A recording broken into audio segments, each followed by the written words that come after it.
Assalamualaikum warahmatullahi wabarakatuh. Saudara, kembali berjumpa dalam Sapa Jabar bersama saya Hendan Nun. Dan di episode hari ini atau episode kali ini kita akan membahas mengenai Sesar Lembang yang sudah menjadi sorotan dari berbagai media. Dan bukan hanya itu juga, kita akan membahas tentang antisipasi dan kewaspadaan dari dampak Sesar Lembang. Bersama kami sudah hadir Kepala Stasiun Geofisika Kelas 1 Bandung Ibu Teguh Rahayu dan Kepala Pelaksana BPBD Provinsi Jawa Barat Bapak Teten Ali Mulku Enggun. Assalamualaikum Bapak Ibu. Waalaikumsalam warahmatullahi wabarakatuh. Oke, Ibu, kalau kita mau bicara tentang Sesar Lembang ini sudah menjadi beberapa pekan terakhir kan menjadi sorotan gitu seperti itu. Ada apa dengan Sesar Lembang ini, Ibu? Ada apa ya pertanyaannya? Memang Sesar Lembang ini kalau kita bilang ya seksi dan tricky gitu ya. Dan banyak para pakar, para peneliti yang sudah menyampaikan, baik itu hasil penelitiannya ataupun beberapa lembaga juga sudah menyampaikan beberapa data yang masuk. Namun bisa kita informasikan bahwa Sesar Lembang ini memang sesar yang aktif. Sepanjang 29 km yang memanjang dari barat sampai timur di melewati wilayah Bandung Raya tentunya. Dan hal-hal inilah yang perlu diwaspadai terkait Sesar Lembang karena memang tergolong sesar aktif. Oke, berarti kalau Sesar Lembang ini 10 km dari ke arah utara Bandung, betul ya seperti itu ya? Oke, itu ada berapa segmen dari Sesar Lembang dari barat ke timur itu? Iya, jadi Sesar Lembang ini terbagi dari 6 segmen dari barat ke timur, memanjang dari melewati Padalarang, kemudian Kabupaten Bandung Barat, nanti berakhir di Kabupaten Sumedang. Itu sepanjang 29 km. Terbagi 6 segmen. Dalam beberapa pekan terakhir itu terjadi gempa di Cisarua, betul ya? Kalau tidak salah itu gempa dangkal ya, seperti 1,8. Itu efek dari Sesar Lembang atau bagaimana? Iya, jadi menurut monitoring dari kami, saat ini sudah terjadi 6 event gempa dari wilayah tersebut, dan kebetulan pusatnya di bagian barat, di bagian barat dari Sesar Lembang ini, artinya segmen paling barat yang saat ini sedang aktif. Mulai dari 24 Juli sampai dengan kemarin Agustus itu ada 6 event. Magnitudonya kecil, namun karena dangkal dan ada 2 event yang dirasakan oleh masyarakat. Itu pusatnya sekarang ada di mana, Bu? Untuk epicentrumnya itu?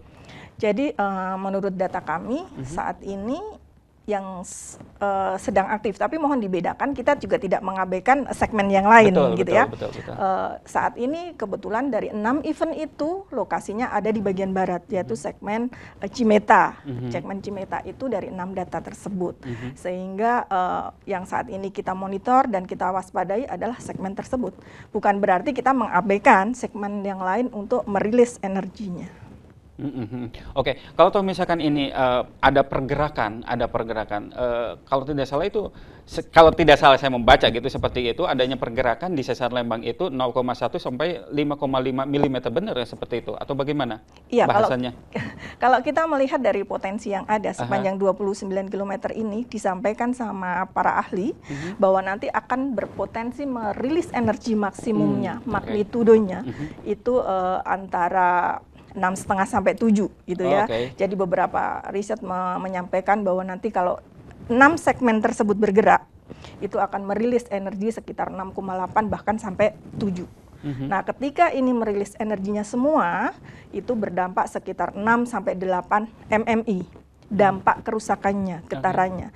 Nah, saat ini kalau saya berbicara data sekarang kita berada di bagian barat, di Cimeta. Cimeta itu sebelahnya segmennya Cipogor, sepanjang sekitar 10 km. Artinya magnitudo yang keluar kan tidak sama dengan ketika 6 segmen bergerak. Karena kalau misalnya saat ini Cimeta bergerak tentunya mungkin berpotensi men-trigger untuk gempa sebelahnya, yaitu segmen Cipogor. Tapi kita tidak mengabaikan yang 4 segmen lainnya. Jadi ketika data ini sekarang, berdasarkan data yang sekarang, potensi maksimalnya sekitar 5,5 magnitudo. Oke, itu dari segmen 1 sampai segmen 6 itu satu garis lurus atau bagaimana? Iya, jadi satu kesatuan segmen gitu ya, jadi terbagi-bagi sekian. 10 km itu antara Cimeta ke Cipogor, kemudian berlanjut ke segmen berikutnya sampai dengan ujung ini nanti sepanjang 29 km. Nah saat ini kebetulan kebetulan data yang kita monitor ini yang aktif adalah berkumpul di bagian barat, yaitu Cimeta itu. Sehingga disampaikan setelah kita kaji bersama BMKG pusat, ya kemungkinan men-trigger sebelahnya. Tapi kita tidak mengesampingkan segmen-segmen lain, karena satu kesatuan dari 6 segmen ini dinyatakan bahwa ini sesar aktif. Oh.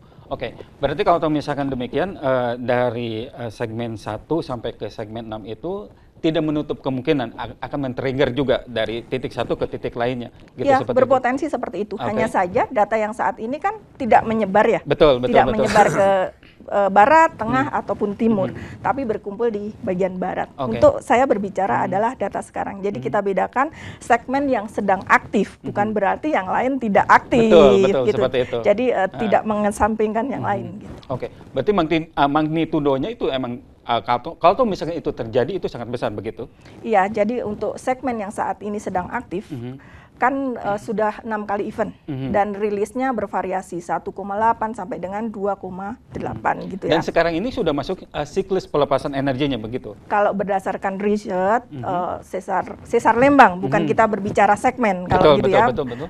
Kan siklusnya sekitar 500 sampai sekian tahun gitu. Nah, saat ini beberapa ahli menyampaikan bahwa sudah masuk periode ujung dari. Oke, sekarang ke BPBD. Pak Teten, kalau misalkan kita berbicara tentang potensi, dampak dan sebagainya, apa yang sudah dilakukan oleh BPBD terkait dengan pemetaan seperti ini?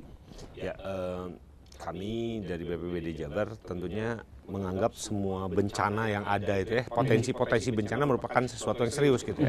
Nah, kita sudah melakukan pemetaan yang namanya kajian risiko bencana ya, KRB, yang di dalamnya ada rencana kontingensi, kemudian jalur evakuasi dan hal-hal yang lainnya lah. Bagaimana hal-hal tersebut. Nah, kita sudah kolaborasi ya, selain daripada pemerintah pusat kami ada BNPB ya, BNPB, kemudian kami di BPBD dan kabupaten kota terus melakukan kolaborasi dan mengecek sebetulnya sejauh mana hal-hal teknis tadi yang disampaikan oleh teman-teman wali data. Kebetulan wali data kami di masalah kebencanaan gempa itu ada BMKG dan PPMBG gitu. Potensi-potensi itu dan bagaimana kami mengantisipasinya. Kajian risiko bencana sudah kami miliki dan bagaimana kemungkinan-kemungkinan yang terjadinya dan apa antisipasi yang kita lakukan dan apa kita bisa keluar dari melakukan rehabilitasi rekonstruksinya sampai dengan demikian. Berarti kan ini kan Bandung Raya cakupannya seperti itu ya. Berarti pemetaannya juga ada di Bandung Raya begitu? Betul. Kami melakukan pemetaan untuk kajian risiko bencana terkait dengan sesar Lembang ini menyangkut beberapa kabupaten kota ya, mulai Kabupaten Bandung Barat, kemudian Kota Bandung, Kabupaten Bandung, Cimahi, dan Sumedang. Nah, ini merupakan satu kesatuan rencana kontingensi kajian risiko bencana yang ada. Ketika terjadi bencana itu apa yang diperbuat oleh pemerintah provinsi ya di provinsi sendiri, kemudian kabupaten itu sampai dengan detail. Kami makro, kemudian teman-teman di kabupaten kota mikro, dan itu sudah detail lah, detail. Ya. Kebetulan kan untuk sesar Lembang itu berada di wilayah utara, benar ya Bu ya? Seperti itu ya. Berarti kan kalau misalkan dari kebencanaan, bukan hanya dari ini, mungkin akan ada terjadinya longsor atau bagaimana, mungkin seperti itu ya? Iya. Tergantung situasi. Oke, kita akan tahan dulu Ibu. Bangga. Kita akan kembali saudara setelah jeda iklan berikut ini.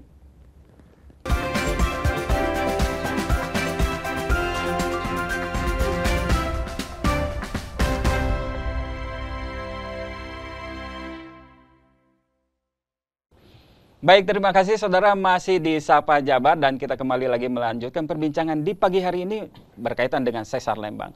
Nah, tadi saya sudah singgung Pak, sesar Lembang itu 10 km ada di utara kota Bandung.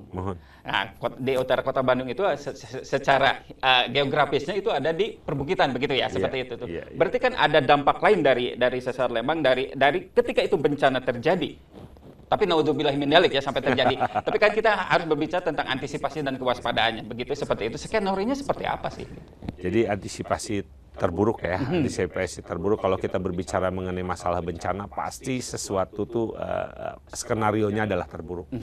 Nah, kita sudah membuat misalnya ketika terjadi bencana di musim penghujan seperti apa, kemudian musim kemarau seperti apa, kita sudah dilakukan. Dan bagaimana kolaborasi antara misalnya di tingkat level paling teman-teman di keluarga tangguh bencana, kita sudah melakukan sosialisasi dan kita akan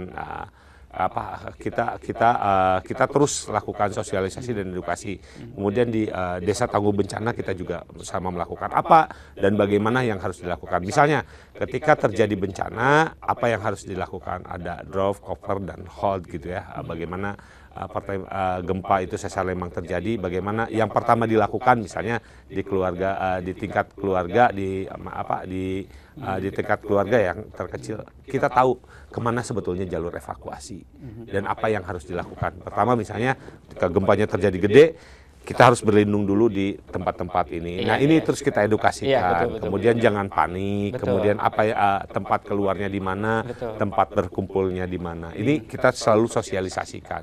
Tapi sekali lagi kita tidak sosialisasikan sekali. Ini harus berulang kali. Betul. Nah, dan itu tidak hanya kami di BPBD, tapi juga multi stakeholder yang ada, termasuk para relawan, PMI, Basarnas, masuk melibatkan juga wali data kita. Karena wali data tentu tahu kan, posisinya di sini, kemungkinannya ini, medannya seperti apa gitu ya, medannya seperti apa, dan lain-lain segmen itu lain-lain juga penanganannya, lain-lain juga bagaimana kita melakukan mitigasinya, lain-lain juga. Gitu. Oke, untuk ke BMKG lagi, betul kalau misalkan kemarin kan terjadi ya gempa di Bekasi, ya, seperti itu berdampak nggak ke sesar Lembang? Jadi kalau kita berbicara gempa itu kan disebabkan ada aktivitas sesar gitu ya. Dan masing-masing sesar itu mempunyai periode sendiri, mempunyai aktivitas sendiri, mempunyai kekuatan energi rilis sendiri gitu. Jadi sangat kecil beda sesar, beda trigger, men-trigger masing-masing sesar itu. Saya rasa kebetulan aja kemarin kejadiannya pada siang hari kita sebagian wilayah Kabupaten Bandung Barat merasakan sesar Lembang, malamnya lah Bekasi juga rilis energi sehingga sebagian masyarakat menyampaikan apakah ini ada hubungannya atau tidak. Tapi masing-masing sesar jelas memiliki potensi yang berbeda dan sendiri-sendiri. Oke. Tapi kalau di Jawa Barat itu kalau tidak salah itu ada dua sesar. Satu sesar Cimandiri dan satu sesar Lembang begitu. Oh enggak, kalau Jawa Barat yang namanya sesar darat banyak sekali. Ada Cimandiri, ada Baribis, ada sesar Cugenang, ada Sumedang, Kertasari, Lembang, sangat banyak. Bahkan mungkin yang belum teridentifikasi jauh lebih banyak daripada yang sudah teridentifikasi gitu ya. Sehingga kita tidak bisa menyampaikan hanya berapa sesar itu, enggak. Hanya saja yang sudah diteliti sama ahli dan sudah terdaftar di Pusken baru beberapa sesar gitu. Dan yang sekarang lebih aktifnya itu sesar Lembang begitu? Ya, untuk wilayah Bandung Raya memang saat ini sesar Lembang sedang menunjukkan aktivitasnya. Dan kita tahu kan kalau sampai sekarang gempa belum bisa kita prediksi. Betul. Kapan terjadinya, berapa besarnya, dan di mana lokasinya. Sehingga ketika teman-teman dari BBBD ataupun instansi yang lain, begitu juga BMKG, menyampaikan fakta yang ada terkait sesar Lembang ini, tentunya kita membangun kewaspadaan tujuannya dan juga meningkatkan mitigasi bencana terutama gempa bumi ini. Bukan membangun ketakutan, kepanikan dan sebagainya, itu yang tidak kita bangun gitu. Nah, kenapa data ini fakta ini harus disampaikan supaya masyarakat lebih aware kembali tentang kondisi ini dan apa yang harus dilakukan ketika ini terjadi, karena itu tadi gempa belum bisa kita prediksi. Nah, kita perkuat mitigasi. Caranya bagaimana? Ya itu tadi ada edukasi, sosialisasi gitu kan.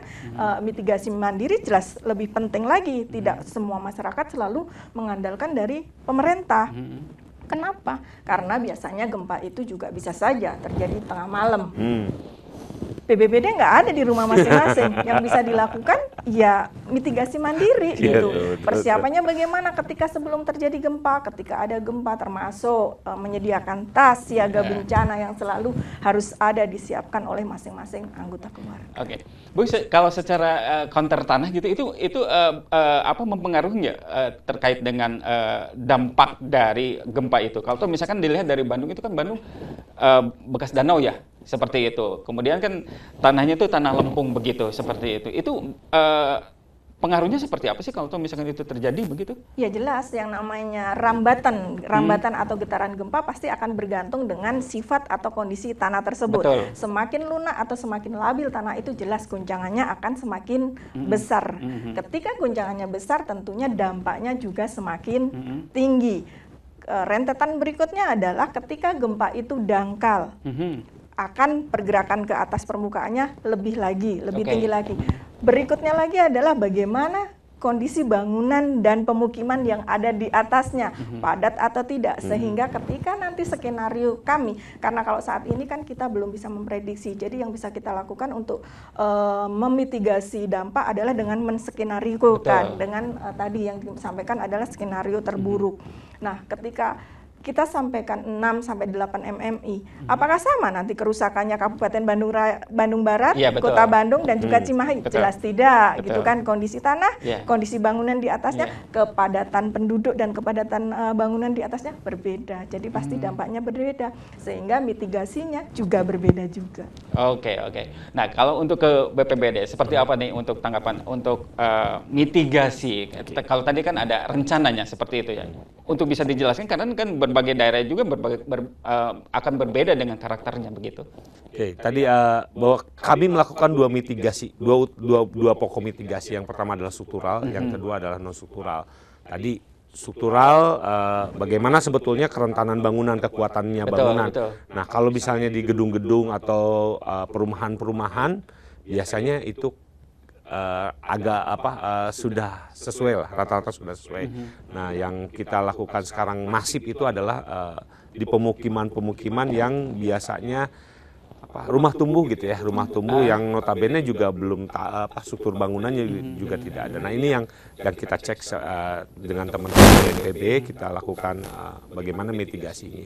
Kemudian yang berikutnya di mitigasi struktural juga kita menyiapkan sebetulnya peralatan-peralatan apa saja yang apabila terjadi gempa kita siap, misalnya tenda segala macam. Nah, kalau titik evakuasi sudah dipetakan, Pak? Iya, sudah dipetakan. Sudah dipetakan. Tahun ini kan itu kajian KRB-nya, kajian risiko bencananya 2019. Tahun ini diupdate kembali karena jumlah penduduknya banyak, segala macamnya sudah sangat banyak. Nah, itu sih yang kami lakukan. Seperti contoh di 29 ini kan 29 km ini dulu penduduknya di 2019 seperti apa, jumlah bangunannya di 2019 seperti apa, titik evakuasinya juga otomatis harus diupdate. Betul. Siapa tahu kan di 2019 ketika ada dulu dipetakan di sini nggak ada rumah nih, titik evakuasinya seperti ini, kemudian kelabilan tanahnya dulu seperti apa, sekarang seperti apa, titik kumpulnya di mana gitu. Nah, Bu, itu sebentar kita tahan. Ibu, kalau untuk sesar Lembang ini kedalamannya berapa kilometer? Di atas, Dangkal. kita tahan dulu. Kita akan kembali saudara setelah jeda iklan berikut ini.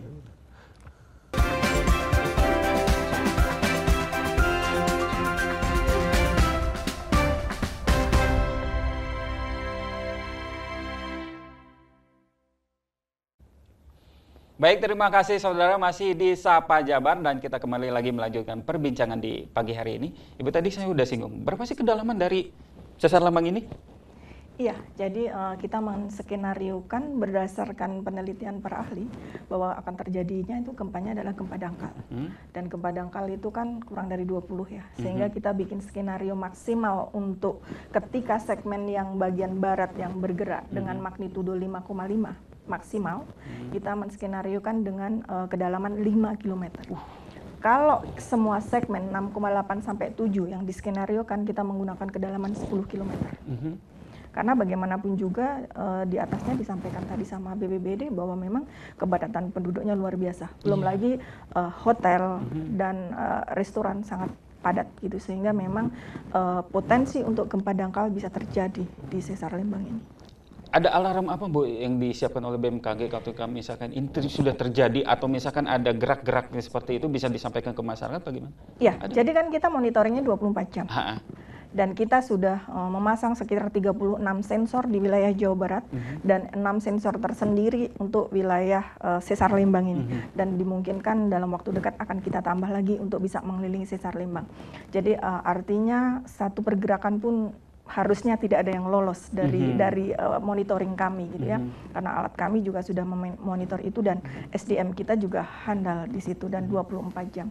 Artinya ketika cuma kan kita beda, kalau misalnya kita berbicara banjir ada peringatan dininya, kalau kita gempa kan itu tadi kita belum bisa memprediksi terjadinya, sehingga kita akan memberikan informasi secepatnya ketika terjadi bencana tersebut. Tapi kan ada bacaan atau ada data sebelumnya ketika misalkan itu terjadi gempa misalkan di walaupun itu gempanya gempa kecil begitu seperti itu misalkan 2 atau berapa 3 gitu, itu akan menjadi peringatan dini bahwa ini akan terjadi gempa selanjutnya atau bagaimana begitu? Jadi ada 2 kewaspadaan yang harus kita lakukan. Bahwa ketika sesar-sesar ini sudah mulai merilis energinya kecil-kecil, sebenarnya kalau kita juga sudah agak lega gitu ya, karena dia sesar ini tidak punya kesempatan untuk menimbun energinya semakin besar, sehingga dia sudah rilis sedikit-sedikit. Tapi ada beberapa kejadian juga bahwa gempa-gempa besar diawali dengan gempa-gempa kecil atau yang sering dikenal dengan foreshock. Nah, ketika gempa-gempa kecil ini rilis dulu dan ternyata ini foreshock, berarti akan menimbulkan gempa besarnya gitu kan. Tapi kita kan belum bisa meneliti itu. Jadi waspada, sekali lagi waspada gitu, karena kita juga hanya bisa memonitor aktivitasnya, tapi belum bisa menyampaikan bahwa ini akan terjadi. Seperti itu. Tapi kita hanya bisa menyampaikan data inilah yang sudah terjadi kayak seperti itu. Oke, ke BPBD. Kalau tuh misalkan nih ada masyarakat yang mau misalkan untuk mendapatkan pelatihan, bagaimana sih untuk antisipasi gempa dan sebagainya, itu gimana?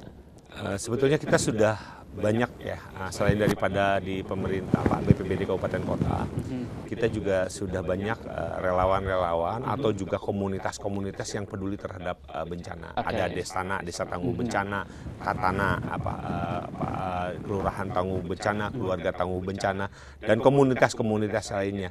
Nah, yang jelas kalau misalnya ada yang mau pelatihan seperti itu, silahkan untuk ngobongin BPBD setempat ya, BPBD Kabupaten Kota, dan bisa juga langsung ke BPBD Provinsi di saluran-salurannya, dan kita siap untuk melakukan fasilitasi. Sekarang hari ini banyak sekali sekolah-sekolah, kemudian madrasah-madrasah, tempat-tempat perkumpulan-perkumpulan yang selalu mengundang kita bagaimana sebetulnya mitigasi terhadap bencana. Gratis, nggak mungkin dibayar ya, tugas pemerintah.